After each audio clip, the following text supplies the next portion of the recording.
Good morning, Tampa Bay. Let's get your day started. This is ABC Action News, taking action for you.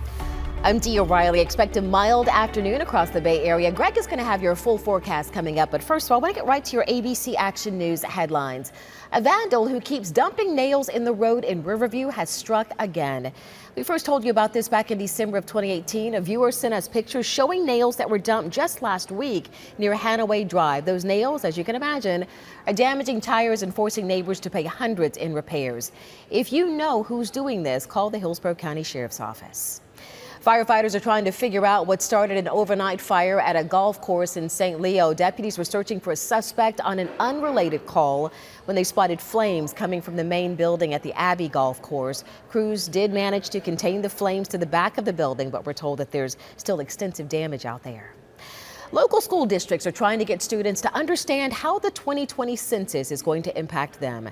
The Census Bureau is launching programs to help teachers incorporate age-appropriate census data and lessons into their curriculum. So look for this. Your kids might come home with letters reminding you about the census count.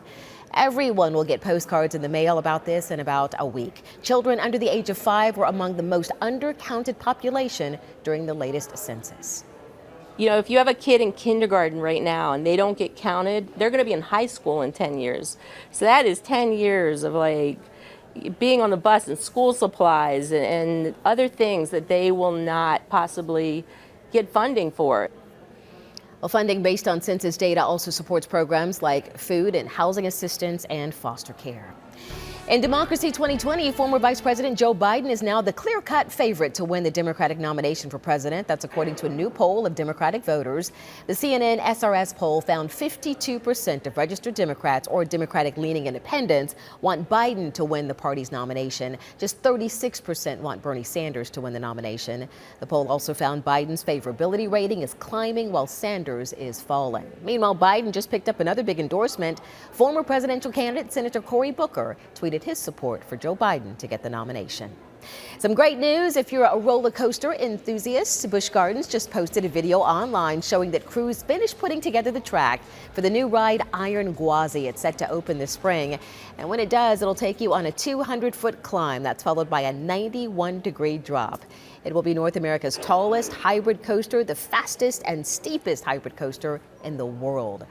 You know, 2 people who won't be on it, Greg D and me. Not doing that drop. Way too high for me. Hello, everybody. But if you are heading out to Busch Gardens today, the weather looks fantastic. Temperatures in the 70s. Bring the sunscreen. They'll be cooling down slowly through the 70s as we go into the afternoon. Now, just like over the course of the weekend, the wind is going to be back with us, and it will be strong. Feeling breezy through the afternoon, sustained at 15 to 20, but gusts could exceed 30 at times with some of the higher gusts. We are watching for some warming temperatures in the 7-day forecast as we head into the weekend. Your latest forecast available now in the ABC Action News app. All right, thank you, Greg. You can now get news 24 hours a day on our free streaming news channel. All you have to do is download the ABC Action News app on Roku, Amazon Fire TV, Android TV, or Apple TV.